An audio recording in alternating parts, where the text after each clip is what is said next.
Hello guys, welcome to Pakistani real reaction. तो कैसे हैं आप सब? उम्मीद है आप सब बढ़िया होंगे और मजे में होंगे। मेरा नाम मुमताज है। नाम बशीर। तो गाइस आज की वीडियो काफी ज्यादा कमाल की होने लगी है। वीडियो का जो टाइटल है वो है यूएन हुआ भारत को वीटो पावर देने के लिए तैयार, मोदी जी का यूएन में ना जाने का हुआ असर।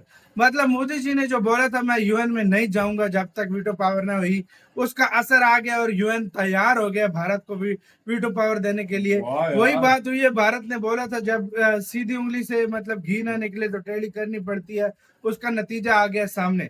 पहले देखते हैं सब कुछ क्या यूएन चीफ सब ने क्या बोला, देखते हैं। ओरिजिनल वीडियो का लिंक मिल जाएगा डिस्क्रिप्शन में, इनसाइड नॉलेज का वीडियो है। काउंट करते हैं 3 2 1 and start.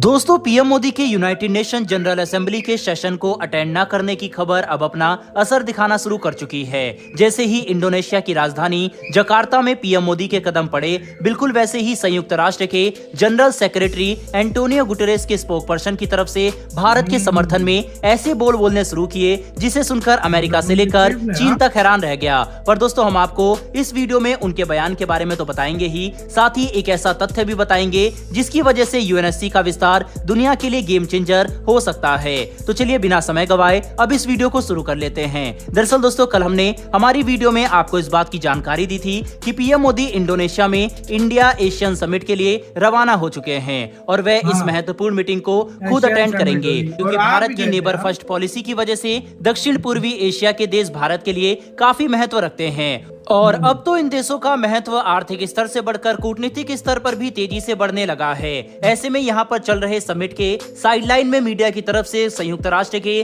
General secretary Antonio Guterres के स्पोक पर्सन स्टेफन के साथ एक इंटरेक्शन किया और इस दौरान उन्होंने भारत की परमानेंट सदस्यता को लेकर काफी बड़े बयान दिए। उन्होंने बताया कि संयुक्त राष्ट्र के जनरल सेक्रेटरी एंटोनियो गुटेरेस तो संयुक्त राष्ट्र सुरक्षा परिषद के विस्तार और इसमें भारत के स्थायी भूमिका के काफी पक्के समर्थक है और हमेशा से ही भारत का समर्थन करते आए हैं। ध्यान दीजिए कि यह बयान ऐसे समय पर दिया जा रहा है जब पीएम मोदी खुद इंडोनेशिया में इंडियन एशियन समिट अटेंड कर रहे थे और वे यूएन के जनरल असेंबली सेशन में हिस्सा नहीं लेने वाले, जो भारत की तरफ से इस संगठन में बदलाव न लाने और सुरक्षा परिषद के विस्तार की प्रक्रिया को शुरू न करने पर अपनी नाराजगी दिखाने का एक तरीका है, जो संदेश अब तेजी से दुनिया भर में पहुंचता देखा जा सकता है। अगर ऐसा नहीं होता तो खुद संयुक्त राष्ट्र के जनरल सेक्रेटरी के स्पोक पर्सन भारतीय पीएम की मौजूदगी में भारत की परमानेंट सदस्यता के समर्थन में इस तरह के बयान नहीं देते।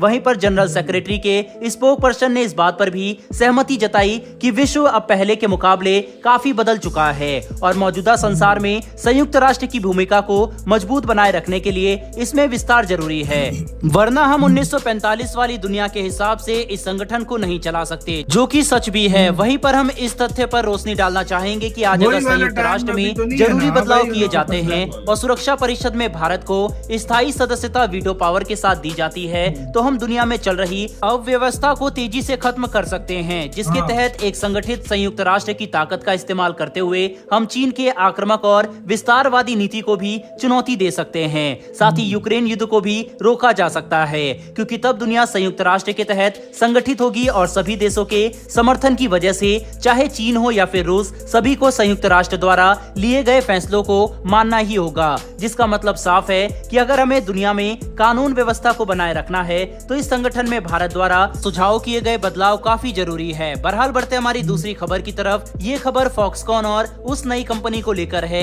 जो अब साथ मिलकर देश के अंदर सेमीकंडक्टर इकोसिस्टम को विकसित करने के लिए आगे बढ़ना चाहती है। बता दें कि कुछ समय पहले भारतीय कंपनी वेदांता और ताइवान की कंपनी फॉक्सकॉन के बीच में सेमीकंडक्टर प्लांट को लेकर हुआ करार टूट गया था, जिसके पीछे की असली वजह अभी तक सामने नहीं आ सकी है। लेकिन ये बताया जा रहा था कि ऐसा होने की वजह दोनों कंपनियों के पास सेमीकंडक्टर निर्माण में कोई ठोस अनुभव न होना है। साथ ही सरकार की तरफ से दी जाने वाली सुविधाओं में कमी का भी जिक्र किया गया था, जिसकी वजह से अब वेदांता के साथ अपनी साझेदारी टूटने के बाद फॉक्सकॉन एक नई कंपनी एसटी माइक्रो इलेक्ट्रॉनिक्स के साथ हाथ मिलाने पर बातचीत कर रही है, जिसे 40 mm सेमीकंडक्टर चिप मैन्युफैक्चरिंग में अच्छा खासा अनुभव है, जिसका इस्तेमाल कार, प्रिंटर और कैमरे की मैन्युफैक्चरिंग में किया किया मिलकर जाता ही है। बनाएगा। ऐसे में अगर इस कंपनी के साथ फॉक्सकॉन का करार होता है तो ये दोनों बहुत जल्द ही भारत के अंदर सेमीकंडक्टर मैन्युफैक्चरिंग करना शुरू कर सकते हैं। दोस्तों बता दें कि एक रिपोर्ट के मुताबिक 2028 तक भारत के अंदर का डोमेस्टिक सेमीकंडक्टर मार्केट $80 बिलियन को पार कर जाएगा और तब तक अंतर्राष्ट्रीय स्तर पर सेमीकंडक्टर मार्केट की वैल्यू $1 ट्रिलियन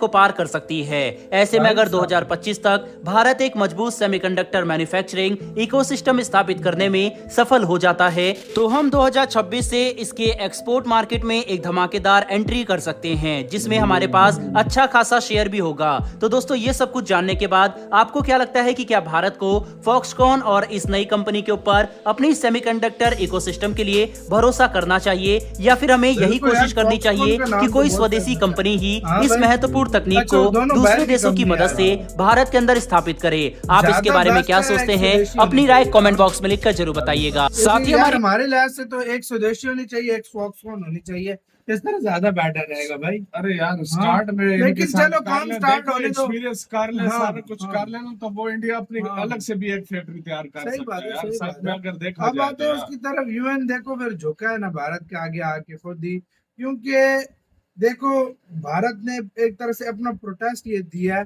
कि हम नहीं, मतलब हम बॉयकॉट करते हैं आपकी मतलब यूएनएससी मीटिंग का, जिसका कोई महत्व ही नहीं है। और इसी तरह रहा तो भारत के साथ और देश भी इसका बॉयकॉट करना शुरू कर देंगे, और क्योंकि वाकई अगर ऐसा रहा तो इसके महत्व नहीं रहेगा। क्योंकि इसमें क्या है भाई, इन लोगों ने 1945 बनाया है, अभी भी ये कह रहे हैं आज से मतलब वही 80-90 साल पहले की कहानी है, वही चल रही है और कुछ हमने इसको बढ़ाना ही नहीं है। देखो इंडिया के हाँ। पास प्लेटफॉर्म और भी बहुत सारे हैं हाँ। जहाँ पर ये ब्रिक्स अभी हाँ, उसको ब्रिक्स कर हो रहे गया, हैं, बहुत सारे expand प्लेटफॉर्म कर रहे हैं, हाँ। सब कुछ कर रहे हैं। हाँ। देखो अगर इंडिया नहीं जाएगा ना या यूएनएससी में तो उसमें सबसे बड़ी प्रॉब्लम यह है कि बड़े बड़े इंडिया के साथ इस टाइम सबसे बड़ी बात है क्यों यूएन ये सब कुछ कर रहा है। सबसे मेन बात ये है हाँ। अगर इंडिया ने बाइकआउट कर दिया अफ्रीकन सबसे पहले और कर देंगे। और देश भी और करेंगे, देख, कैरिबियन अफ्रीका कंट्री- को तो पूरा करेगा और जिस साथ हिसाब में से चल रहा ये है। ओशियन हाँ। कंट्रीज जो है ये भी वो कर कर देंगे। देंगी, हाँ। उसके बाद ब्रिक्स के मेंबर मतलब बहुत कुछ होगा। मुझे जितना तो लग रहा है मतलब ना बहुत गन बन तो इनके जाएगा। लिए प्रॉब्लम बहुत ज्यादा खड़ी और जिस होने तरह वाली है भाई इस वजह इंडिया ने से। जोर लगाया हुआ ना, मुझे लग रहा है कि 1-2 साल में भारत को मिल सकती है भाई। और जिस तरीके से और मतलब एक जोर बात लगाया। मैं तुम्हें हाँ। बताऊं, इनको भी इंडिया की बात माननी पड़ेगी क्योंकि उधर पूरा और अफ्रीका दरअसल खड़ा हो में- गया। अफ्रीका खड़ा हो गया हाँ। भाई हमें भी दो सबको। जिस और- तरीके से इंडिया ने उनके साथ हाँ। बात की है तो ये उनके लिए और प्रॉब्लम यूएन पैदा का करने भाई, वाली है। यूएन का जो चीफ है वो बार बार ये वाला कहता है कि हम भारत को देनी चाहिए। देनी चाहिए। इसने एक बार पहले भी बयान दिया था और इसने अरे फिर से यार बयान दिया। असल में पता है UN चीफ बयान हाँ। देने से हाँ। और करने में बड़ा फर्क होता है। हाँ, ये बयान देने में तो अमेरिका भी कहता है दे दो, अमेरिका भी ब्रिटेन भी कहता है दे दो। असल में लेकिन जब वो- टाइम हाँ। आता है ना टाइम उस टाइम सारे पीछे हट जाते पीछे हैं। हट जाते फिर वो दोगले स्पेशली रोड़ा तो सर रास्ते में चाइना बना चाइना है भाई। बना हुआ है। और असली सच बात रोड़ा है, जो है वो सच चाइना बात है, है। जिसने सबसे ज्यादा बकचोदी क्रिएट की मुझे है, तो सबसे ज्यादा शक होता है चाइना तो है ही है। हाँ। मुझे ब्रिटेन पे शक ब्रिटेन बीच में कुछ कर मैं रहा है। सच बताऊं मुझे इस आपका पे क्या शक इसका कहना है अपने कमेंट सेक्शन में अपना बहुत ज्यादा ख्याल रखना चाहिए।